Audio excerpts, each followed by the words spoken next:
Primero que queríamos saber es si conoce el blues que se hace aquí en España y qué opinión le merece. Do you know of any blues here in Spain, and what is your opinion of it? I think the only band name that I knew before was Javier Vargas. ¿Sí? Kind of blues rock, yeah. That's the only name that I knew before, because I had some CDs that were sent to the Blues Foundation by Javier Vargas. But since I've been here, I have been impressed with the quality of the Spanish groups that I have heard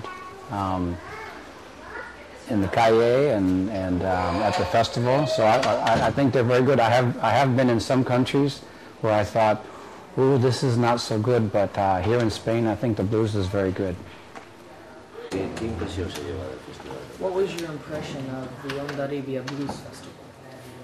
Well, first of all, you know, the setting and the ambiance of the festival. Ondarribia is a very beautiful city and in a beautiful setting with the mountains and the ocean, and the downtown is very beautiful, and the people are great, and so you put all that together, and then you add in the music, and both Priscilla and I have been very impressed with the setting for the festival, the quality of the music, and how well organized the festival is. This is a great festival. It's a top festival.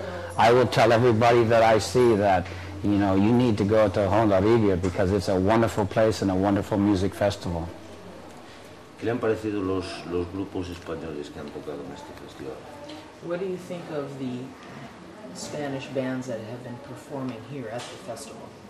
Well, I've been very impressed. You know, but last night it was Los Fabulosos Blues Shakers, and I've seen several times this week the David Giorcelli Trio, and maybe that's the Italian way to say it, Giorcelli.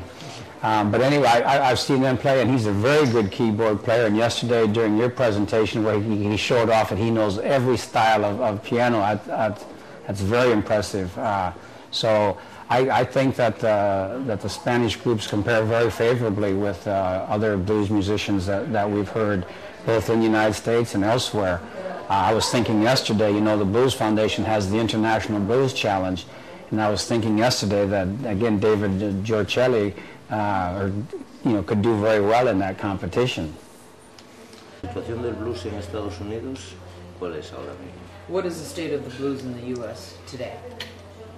Well, blues, like lots of music, you know, has its ups and downs. And I think one of the great things about blues is that it's been around for, you know, 100 years, and then I think it'll be around for another 100 years.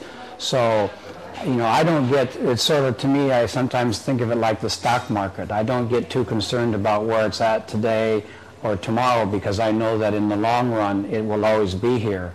And, you know, we always often get asked about why isn't blues more popular? And on the one hand, you'd like it to be more popular, but popular is pop music, and I think that most blues fans have rejected pop music and have gone for the true classic American form of music, which is blues.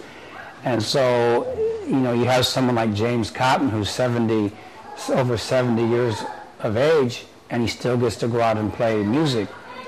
Pop musicians don't get to do that. They go up fast and then they disappear. Or you have exceptions like the Rolling Stones and groups like that play. But I think the state of the blues is of such high quality music and of such feeling and from the corazón that it will be around forever. And I think it has a real staying power. ¿Qué es lo que lo convierte en una música intercultural, por decirlo de alguna forma? What makes blues music a multicultural genre? Well, I think that the beat of the blues is the beat of the human heart, And that is something that no matter where you live and no matter what language you speak, that you instinctively, feel the music. And when it comes to the history of the blues, blues music is what the African Americans who were going through very difficult and had really tragic lives, it's how they dealt with their problems that made them feel better, and they used blues music in that way. And I think that's something that translates across the entire world. Everyone has problems and tough times, and it's the blues music that allows them to deal with those issues, and that's something that everyone everywhere feels.